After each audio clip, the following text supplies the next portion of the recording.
कविता मरे कविता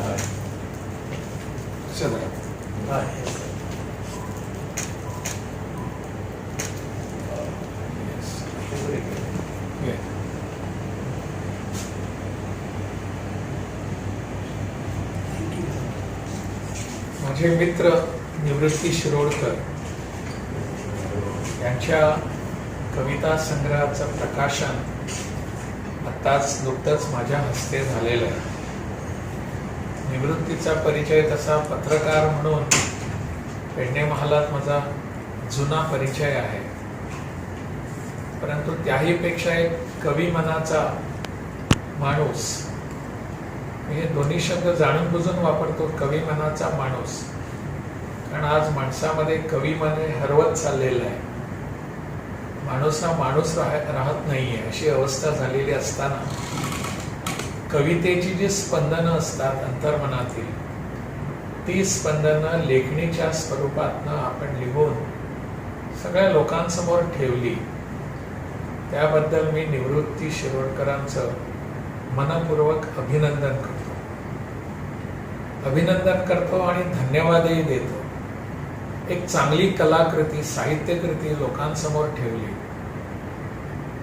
कोरोना काळात हा लिहिण्याचा त्यांनी घाट घातला आणि त्या माध्यमातून त्यांनी त्यांच्या मनात जे जे विचार आले, जी स्पंदनं उमटली, ते सगळे लोकांसमोर ठेवण्याचा प्रयत्न केलेला आहे. काही कविता वाचताना असं लक्षात येतं की या कविता म्हणजे काही बालगीतं आहेत की काय, परंतु दुसरं पान जर उघडलं तर लक्षात येतं की हे बालगीतं नाही आहेत. समाजासमोर एक विशिष्ट विचार ठेवणारं, चिंतन करायला लावणारं असं एक छोटंसं काव्य ना पण काव्य आहे, ज्यामुळे साधारणपणे सामान्य मनुष्य विचार करायला लागतो. अशी काव्य स्पंदनं ही निवृत्ती शिरोडकर या माझ्या मित्राने सगळ्या लोकांसमोर ठेवलेली आहेत. पेडण्यात आमदार असताना या निवृत्ती असेल किंवा महादेव गवंडी असेल किंवा अन्य माझे पत्रकार मित्र असतील, आणि नेहमीच मला सहयोग दिलेला आहे. आणि या सहयोगाच्या वातावरणातूनच मी तिथे अनेक काही कामं करू शकलो, याचा उल्लेख आता निवृत्ती महादेव यांनी केला. परंतु ही कामं करताना त्यांचा सहयोग नसता तर हे शक्य झालं नसतं.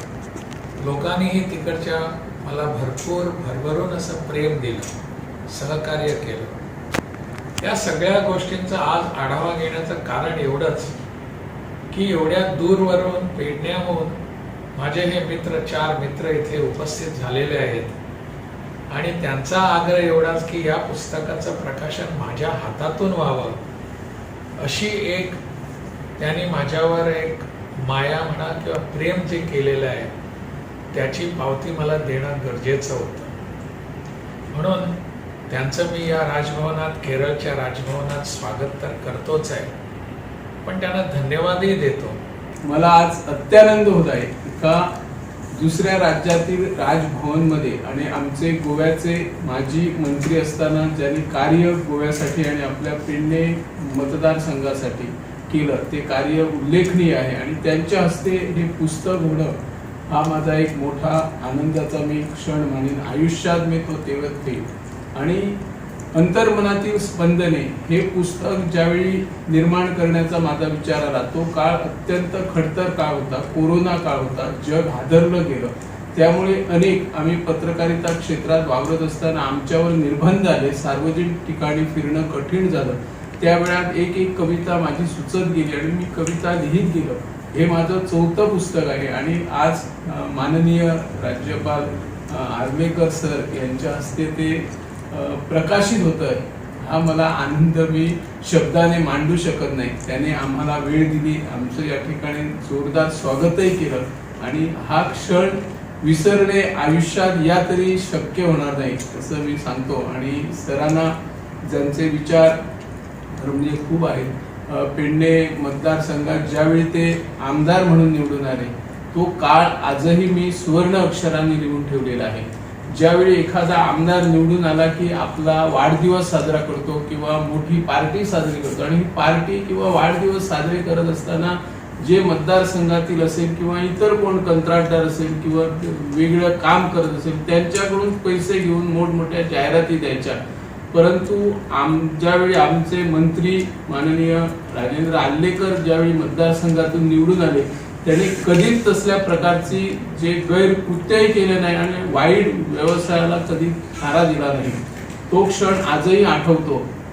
शिवाय आपल्या पेडणे मतदारसंघात ज्यावेळी जुगाराचे अड्डे सुरू होते, 4.5 वर्षे तब्बल माननीय आमदारांनी त्या काळात ते बंद केलं, असं कुणाला जमलं नाही. त्यांचा क्षण आणि त्यांच्या हातून हे माझं पुस्तक होतंय, खराच मला आनंद आहे.